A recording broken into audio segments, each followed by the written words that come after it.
الحمد لله وكفى والصلاة والسلام على عباده الذين اصطفى ولا سيما على نبينا محمد بن عبد الله المجتبى وعلى آله وصحبه ومن والاه. Mga kapatid sa pananampalatayang Islam, narito naman tayo sa mga season na malapit na ang celebration ng ating mga kababayan sa kanilang kapaskuhan o kapanganakan ni Isa alayhi salam o ni Jesus na anak ni Maria. Sumakanya nawa ang kapayapaan ni Allah. At hindi may kakaila na mayroong mga agam-agam pa rin na nauulit na mga katanungan mula sa ating mga kapatid. At yaman din lamang, narito tayo sa patungo sa season na ito, talakayin natin ang isa sa katanungan ng ating mga kapatid na niraise sa atin. Una, ano ang hatol ng tinatawag na pakikilahok ng Muslim sa celebration ng mga gaya ng Christmas party at ano pa? O tulad nito, New Year's party, Christmas party. Pangalawa, ano ang hukom o hatol ng pagbibigay ng hadiah o tinatawag na gift para sa Pasko, sa ngalan ng Pasko, sa ngalan ng New Year, at iba pang selebrasyon nila. Pangatlo, ano naman ang hatol ng pagtanggap nito? At ang pang-apat, ano naman ang hatol sa pag-benefit ng Muslim sa tinatawag na Christmas sale sa mga malls, sa mga iba't ibang mga establishments.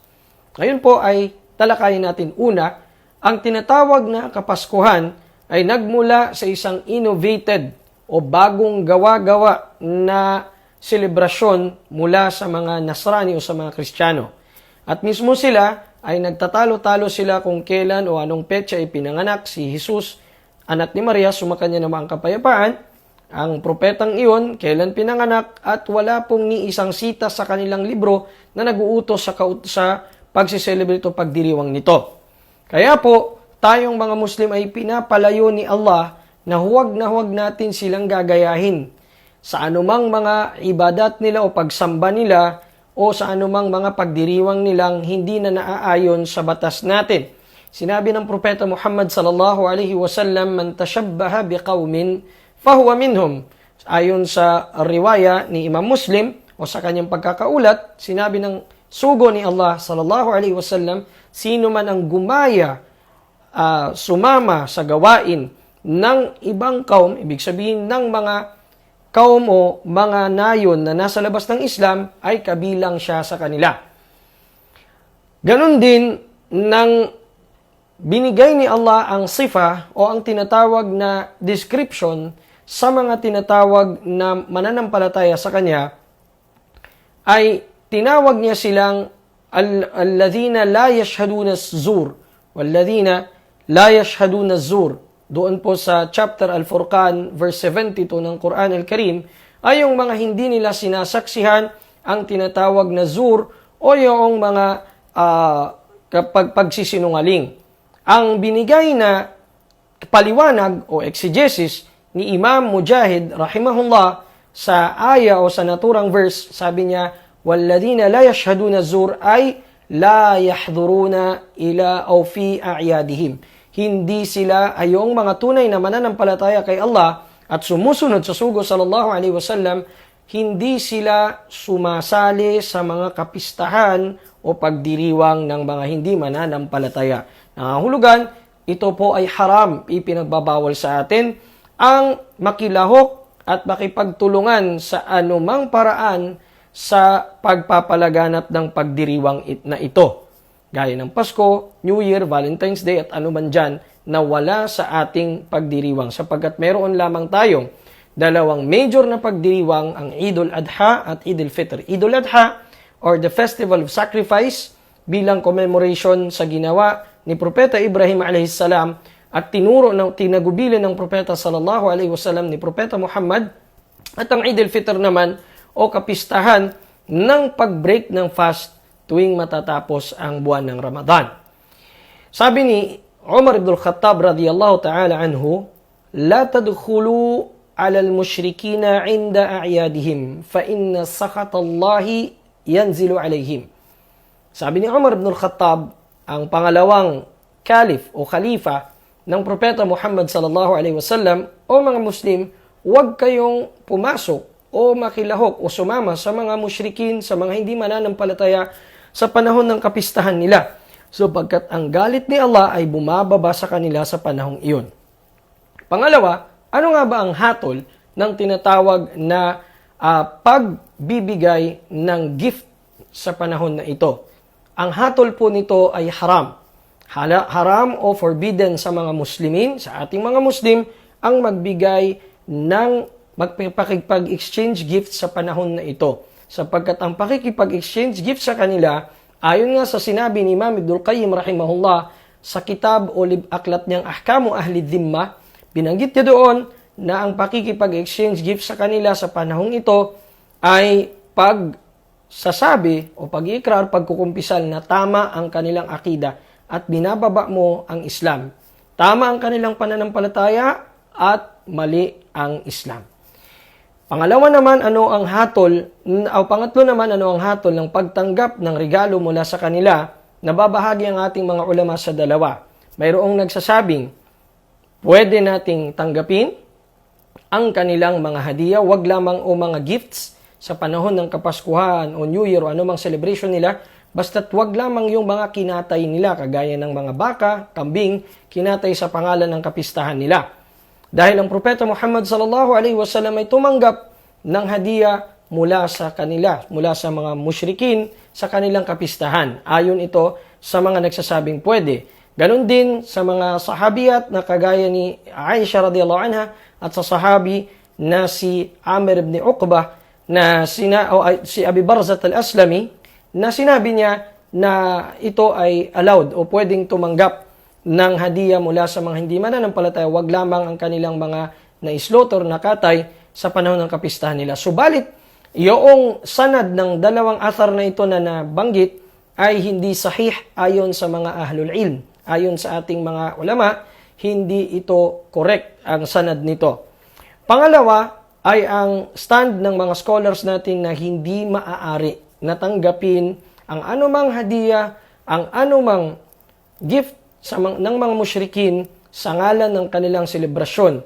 At isa sa mga dalil nila o adilla na binanggit nila ay ang dalil na kung saan ang Rasulullah sallallahu alaihi wasallam ay binigyan ng hadiah ng isang musyrik na hindi mananampalataya na ng isang naka o ng isang tinatawag na buntis na kamelyo. Ang sabi ng Propeta sallallahu alaihi wasallam sa kanya, "Aslamta? Ikaw ba ay nagmuslim na?" Qala la, hindi pa po.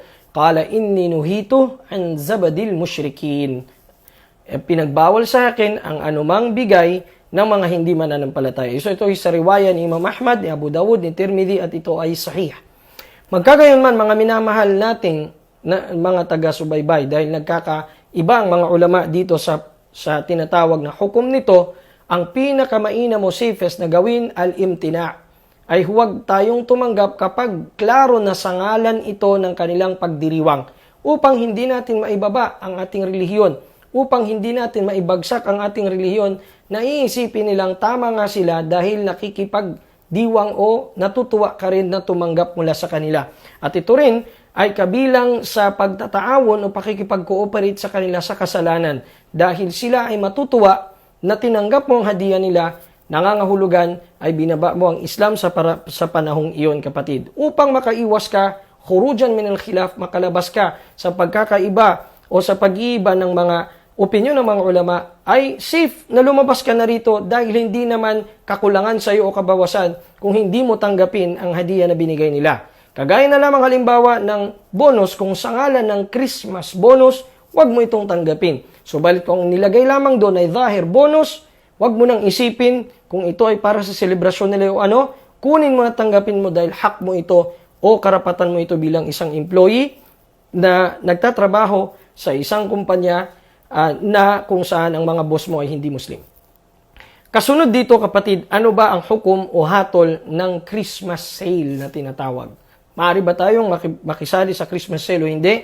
Mayroong dalawang sitwasyon ito.